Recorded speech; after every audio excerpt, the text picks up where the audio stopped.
개그맨 중에 국진이 빵이라고 하는 유명한 개그맨이 김국지 씨라고 있습니다. 요즘에도 활동을 하시더라고요. 근데 그분이요, 얼마나 대단한 분이냐 하면 광복 이후에 가수, 뭐 개그맨, 탤런트, 영화배우 다 섞어서도 이 사람을 넘지 못했습니다. 굉장히 인기가 좋았고 조용필보다도 인기가 더 좋았던 유일한 연예인 중에 한 명이 김국진 씨였습니다.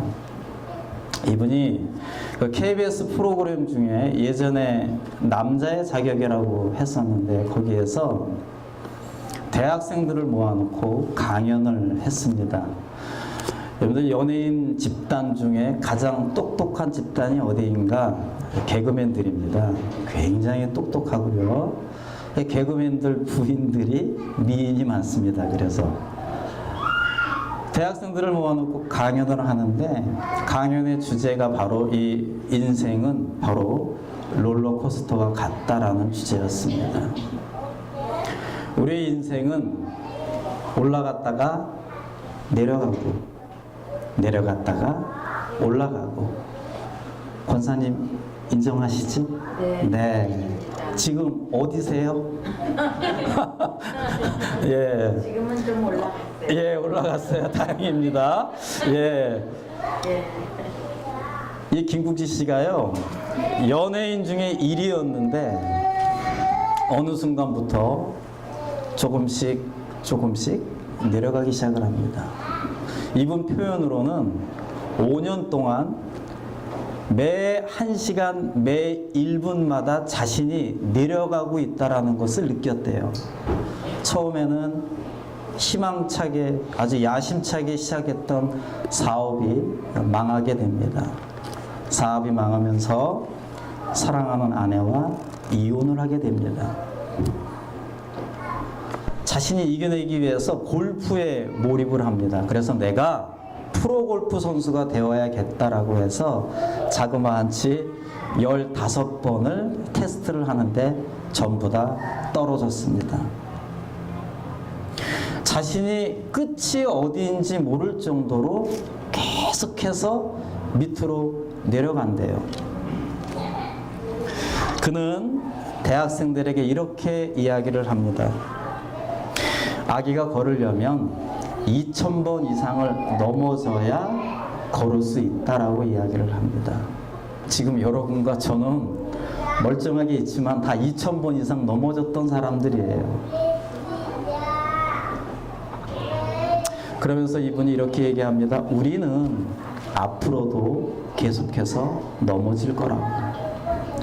사람들에게 넘어지고, 일에 넘어지고, 사랑에 넘어지고, 또 자녀들에게 넘어지기도 하고. 자꾸 넘어진대요. 그런데 이 롤러코스터의 좋은 점은 뭐냐 하면 안전바가 있다라고 하는 거예요. 안전바가 설치되지 않으면 절대 롤러코스터는 출발하지 않는다라고 합니다. 그러면서 김국진 씨가 마지막으로 우리 인생의 롤러코스터를 마음껏 즐기라고, 언젠간 내려갈 날이 있으면 언젠가는 다시 치고 올라갈 때가 있을 거라고 강연을 마칩니다. 굉장히 반응이 좋았고요. 저도 그 강연을 보면서 많은 것을 배웠습니다. 오늘 본문은요, 바로 사도 바울, 그 이전의 제자들이 정말 사도행전에서 이들이 어떨 때는 올라가고 어떨 때는 내려가고, 이 12절에서 40절 이 긴 절 속에 사도들이 너무나 많은 사건들을 경험하게 됩니다. 때로는 높은 위치에 올라가기도 합니다. 때로는 낮은 위치에 가기도 하죠. 때로는 슬픈 일을 겪기도 하고 때로는 웃는 일을 겪기도 합니다. 마치 우리가 어떨 때는 김치 하나 넣고 밥을 먹을 때가 있어요. 또 어떨 때는 또 근사한 레스토랑에 가서 또 스테이크를 차릴 때도 있잖아요. 어떨 때는 내 삶이 어둡고 칙칙할 때가 있고 어떨 때는 아주 푸르른 날이 있는 것처럼 이 제자들이 오늘 아주 다양한 사건들을 경험하게 됩니다. 저는 너무 길어서 이거를 어떻게 설교를 할까 계속 고민하다가 아주 최대한 엑기스만 들고 이 자리에 나왔는데요. 자, 먼저 제자들이 행복한 경험을 하게 됩니다. 12절에서 14절 말씀을 보게 되면 제자들이 있는 곳에 기적이 일어났습니다. 기적이 일어나면서 사람들이 한 명 한 명 모이기를 시작합니다. 사람 구분하지 않습니다. 남자, 여자, 어르신, 아이, 젊은이 구분하지 않고 한 사람 한 사람 모여서 성경은 큰 무리가 이루었다라고 말씀하고 있습니다. 아마도 이 중에서는 건강한 사람도 왔을 것이고 몸이 아픈 사람도 왔을 것입니다. 그런데 오늘 말씀 속에 잘 보면은 건강하지 못했던 사람들이 제자들을 찾아와서 고침을 받았다라고 설명하고 있습니다. 죄에 눌려서 평생 자유롭게 살지 못했던 그런 귀신 들린 자들이 와서 고침을 받았다라고 설명하고 있습니다. 제자들은요, 신이 났어요. 내가 기도하고 손을 얹고 기도를 했더니 모든 사람이 다 나음을 얻게 됩니다. 그것을 지켜보고 있는 사람들은 감사하고 찬양을 하는 거죠. 말 그대로 잔치집 분위기입니다. 너무나 좋은 분위기입니다. 천국이 따로 없습니다. 이러한 시간이 계속해서 가면 얼마나 좋을까요? 그런데요, 이제는 올라갔다가 내려가는 경험을 제자들이 하게 됩니다. 이러한 그 잔치집 같은 분위기를 시기하고 질투하는 사람들이 나타나기 시작을 합니다.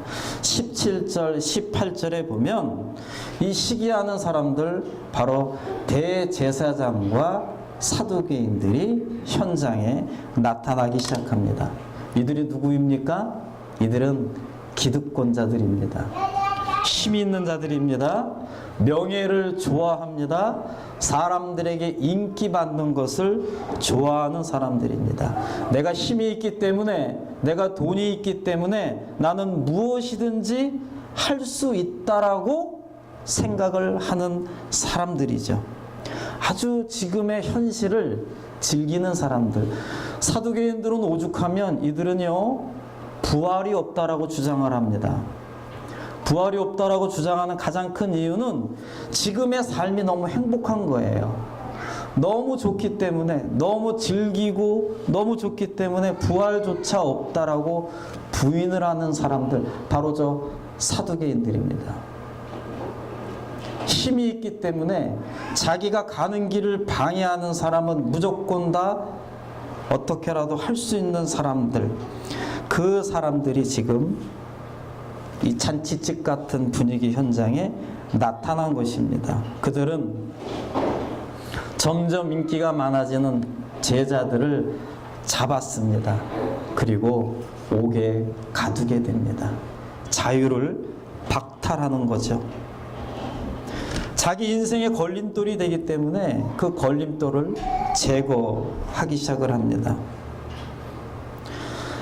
하나님께 마음껏 쓰임받았던 제자들은 하루아침에 그 천국과 같은 분위기에서 가장 인생의 밑바닥이라고 하는 감옥에 갇히게 됩니다. 이때 제자들의 마음은 어땠을까요? 예수님을 믿었고, 예수님을 알았고, 예수님에게 은혜를 받아서 가족도 뒤로 하고 내 시간 투자해서 열심히 주님의 일을 했는데 돌아오는 것은 뭐죠? 감옥에 갇히는 겁니다. 시기를 받는 것입니다. 질투를 받는 것입니다. 만약 이 제자들의 믿음이 약했다면 아마 이렇게 기도했을 거예요. 하나님, 제가 도대체 잘못한 게 무엇이 있습니까? 왜 저에게 이런 일이 일어납니까? 그런데요, 제자들은 그렇게 기도하지 않았습니다. 제자들의 마음속에는 우리가 천국과 같은 그 시간, 병자들을 고치고 귀신 들린 자를 고치고 함께 찬양하고 감사했던 그 시간 속에서도 하나님은 계셨고, 지금 내가 자유의 몸이 아니지만 감옥에 갇혀있는 이 시간에도 분명히 하나님은 함께하고 있다라는 것을 이들은 믿었던 것입니다. 다시 말해서 나에게 일어나는 모든 일들은 하나님의 뜻이 있다라고 믿었던 것입니다. 이것이 믿음입니다. 이것이 믿음입니다. 이 믿음이 강하면 강할수록 하나님이 기뻐하시는데요. 역시나 오늘 말씀 속에서 이렇게 믿고 있는 제자들에게 또 다른 사건이 등장을 합니다. 바로 그 감옥 안으로 주님의 천사들이 들어온 것입니다. 그리고 그 감옥 문을 열게 됩니다. 19절, 20절 말씀을 보겠습니다. 자, 주의 사자가 밤에 옥문을 열고 끌어내어 이르되 가서 성전에 서서 이 생명의 말씀을 다 백성에게 말하라 하매. 감옥 안으로 주의 천사가 들어오게 됩니다. 그리고 이들을 끌어내어 주게 됩니다. 여러분, 우리가 느끼지 못해서 그렇지 우리가 돌아보면 지금까지 우리의 인생 속에는 하나님이 분명히 함께하고 있었습니다. 어떠한 한순간도 우리 혼자 있는 시간은 없었다라고 하는 것이죠. 병자를 고치며 사람들에게 새로운 삶을 살도록 해줄 때에도 주님은 그 자리에 계셨고, 감옥 속에 있는 그 자리에도 주님은 계셨다라고 하는 것입니다. 우리가 웃을 때도 주님은 함께 계시고, 우리가 울 때에도 주님은 함께하고 계십니다. 믿으시기 바랍니다. 제자들은요, 이 주님의 천사의 말씀에 즉각 순종해서 밖으로 나가게 됩니다. 그리고 다시 말씀을 증거하게 됩니다. 그런데요, 얼마나 좋았겠어요. 그런데 그 모습을 보고 또다시 사두개인과 제사장들이 제자들을 다시 끌어내어서 다시 감옥에 집어넣습니다. 또다시 위에 올라갔다가 다시 내려오는 경험을 하는 거죠. 풀려줄 때는 언제고 다시 잡힐 때는 언제인가? 우리 그렇잖아요. 가정에 일이 생겨서 기도 열심히 해서 그 기도가 응답이 되어서 일이 잘 풀리면 어느 순간에 또 일터에서 또 일이 빵빵 터집니다. 또 일이 잘 수습이 되면요, 어느새 또 다른 곳에서 일이 또 터지죠. 큰아들 잘 키웠다 싶으면 작은 아들에게 문제가 생기고, 작은 아이한테 잘 됐다 싶으면 또 큰아이에게 문제가 생기고, 이 다른 문제가 해결이 되면 또 다른 문제가 일어난다라고 하는 거죠. 여러분, 그렇지만 꼭 기억하십시오. 그 순간순간 주님은 우리와 함께하고 계십니다. 우리에게요, 사랑을 자꾸 체험하게 하시는 거예요. 아무리 작아도, 아무리 큰 일이도 반드시 하나님의 뜻이 그 안에 있다라고 하는 것을 우리가 몸소 체험하게 만드시는 거죠. 그게 하나님의 마음입니다. 누가복음에 보면 탕자가 나옵니다. 이 탕자가요, 말 그대로 탕자입니다. 나빠요. 아빠한테, 아빠, 나 앞으로 아빠 돌아가시면 줘야 될 재산을 미리 주십시오 이렇게 이야기를 합니다. 아빠는 또 착해요. 미리 달라면 또 줍니다. 그걸 가지고 집을 떠납니다. 마음껏 돈을 쓰면서 살아갑니다. 자기 마음대로 살아갑니다. 어느 순간에 그 돈이 다 떨어졌습니다. 어느 정도로 떨어졌냐 하면 배가 고픈데 먹을 게 없어요. 그래서 돼지 움막에 갑니다. 돼지가 먹고 남은 음식을 이 탕자가 먹으면서 하루하루 살아갑니다. 그리고 머릿속에 기억을 합니다. 아버지 밑에 있었을 때가 참 좋았다. 지금 아빠한테 가면 나를 반겨줄까? 아니면 이런 못된 놈 하면 쫓아낼까? 고민하다가 이젠 먹을 게 없으니까 바닥까지 갔으니까 이 탕자가 아버지를 찾아옵니다. 아버지는요, 맨발로 뛰어갑니다. 아들을 안아주죠. 그리고 종들에게 이야기합니다. 살찐 소를 잡으라고. 우리 작은 아들이 돌아왔다고. 어서 고기를 잡으라고. 우리 잔치를 벌이자라고 이야기를 합니다. 그 오랜만에 먹는 고기 국밥을 먹으면서 탕자는 생각을 하죠. 내가 진작 올걸. 진작 왔으면 이렇게 안 됐을걸. 제가 아는 하나님은요, 탕자가 돈을 들고 나갈 때도 함께하고 계셨고요, 나가서 이리저리 허황되게 돈을 쓰는 그 시간에도 하나님은 함께하고 있습니다. 돼지가 밥을 먹고 남는 게 있나 없나 눈치 보면서 그 돼지밥을 집어서 먹는 그 순간에도 하나님은 그 탕자를 바라보고 있습니다.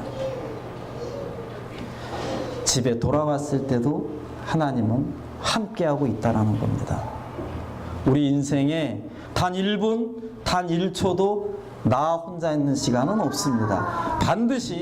반드시 하나님은 여러분들을 지켜보고 계시고 함께하고 있다라고 하는 거죠.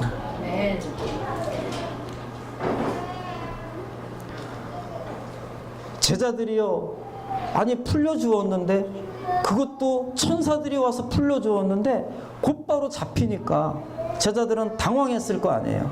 그런데요, 잠시 후에 왜 잡히게 했는지 하나님의 뜻을 발견하게 됩니다. 바로 재판을 받게 합니다.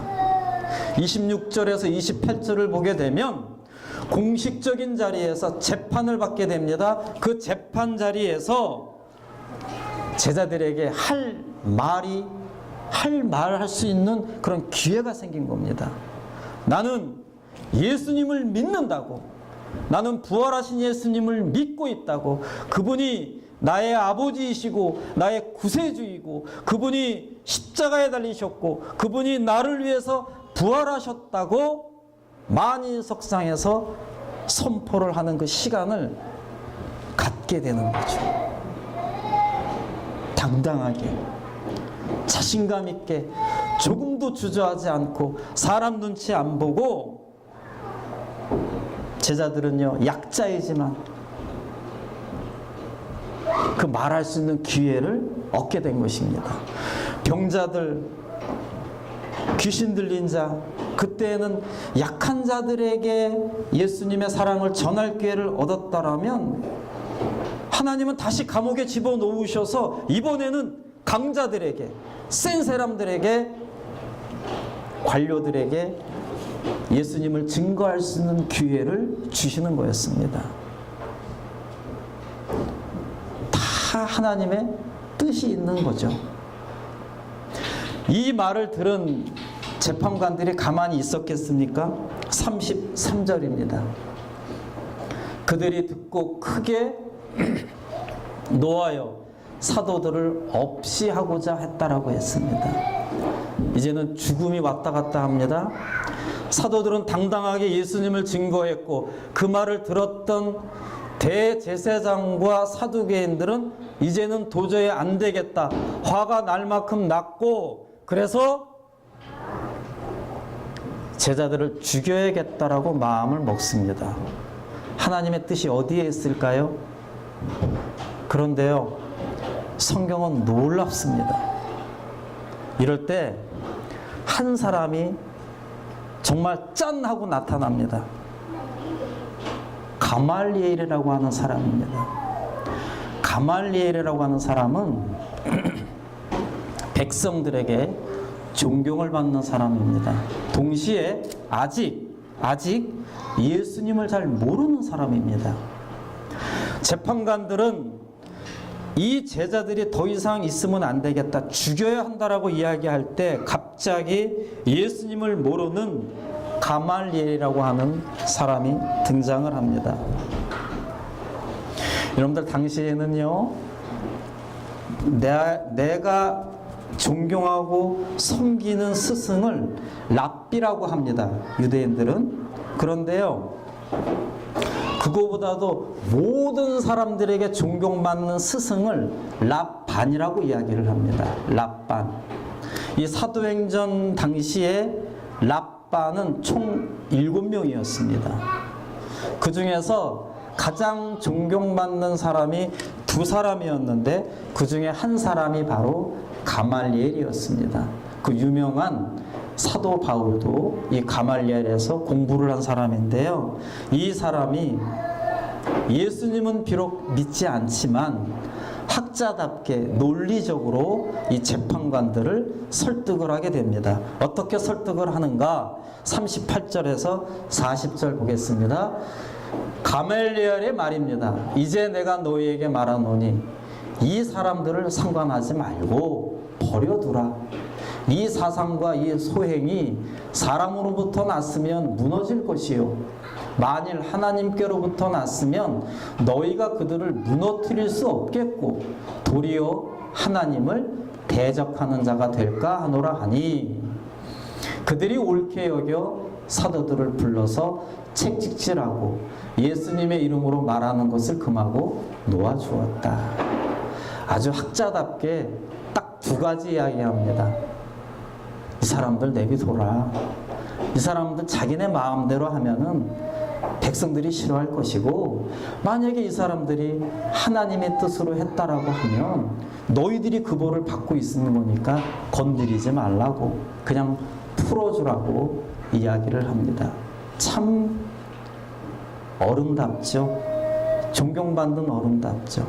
전설에 의하면 이 가말리엘이 나중에 예수님을 믿었다라고 하는 전설은 있습니다. 이 말을 듣고 재판관은 풀어주었고 제자들은 나오게 되죠. 그리고 어떻게 살아가는가? 42절처럼 살아가게 됩니다. 그들이 날마다 성전에 있든지 집에 있든지 예수는 그리스도라고 가르치기를, 전도하기를 그치지 아니하니라.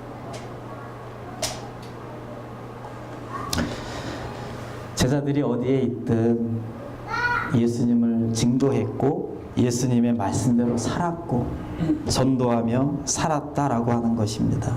건강한 사람을 만나든 아픈 사람을 만나든 구분하지 않고 예수님은 그리스도이시라고, 예수님만이 우리의 죄를 사할 수 있을 것이라고, 예수님만이 하나님이 인정한 그리스도, 하나님이 인정한 죄를 유일하게 사해 줄 수 있는 기름 부은 자, 그 그리스도라고 이들은 날마다 이야기하며 살았다라고 하는 것입니다. 이 모습을 우리가 배우기를 원합니다. 우리도 교회에 있든지 가정에 있든지 일터에 있든지 누굴 만나든 우리의 마음속에는 예수님은 그리스도시라는 그 중심을 잡고 살아가는 것, 그것 주님이 원하시는 지금의 마음입니다. 여러분들 누구를 만나도요, 내가 오늘 나가서 이런저런 얘기해야겠다, 다 좋습니다. 그 가운데서도요, 내가 조금이라도 예수님 이야기를 했으면 좋겠다, 내가 조금이라도 우리 교회를 좀 자랑했으면 좋겠다, 이런 마음 가지고 만나잖아요. 그럼 얼마나 그 하나님이 기뻐하시겠습니까? 그냥 무의미하게 누구를 만나고 무의미하게 즐기는 게 아니라 여러분들 마음속에 이 제자들처럼 조금이라도 내가 예수님의 이름을 이야기할 수 있고 우리 교회를 자랑할 수 있고 우리 공동체를 자랑할 수 있는 그런 것, 우리는 오늘 본문을 통해서 이런 것들을 배우게 될 것입니다. 지금 우리 교회는 매주 계속해서 이 사도행전을 통해서 교회가 어떻게 세워지는지, 교회가 세워지고 나면 이 교회가 어떻게 운영이 되는지, 세워진 교회의 외부에서는 어떻게 공격이 들어오고 내부에서는 어떻게 갈등이 일어나는지를 또 그런 것들을 하나하나 겪으면서 교회가 다치지 않고 교회가 무너지지 않고 교회가 든든히 세워져 가고 있는 것을 우리는 지금 배우고 있는데요. 우리는 앞으로도 그렇고요. 오늘 사도들처럼 어떤 상황에 와도 당황하지 않고 의연하게 예수님을 중심으로 한 분 한 분의 신앙이 든든해지고 우리 교회가 든든해지기를 원합니다. 저는 그런 교회를 꿈꿉니다. 반지 이야기를 하나 하고 말씀을 좀 마무리하겠습니다. 유명한 이야기인데요. 어느 날 다윗이 반지를 하나 갖고 싶었어요. 그래서 반지를 만드는 세공업자를 불렀습니다. 내가 반지를 하나 끼고 싶다고.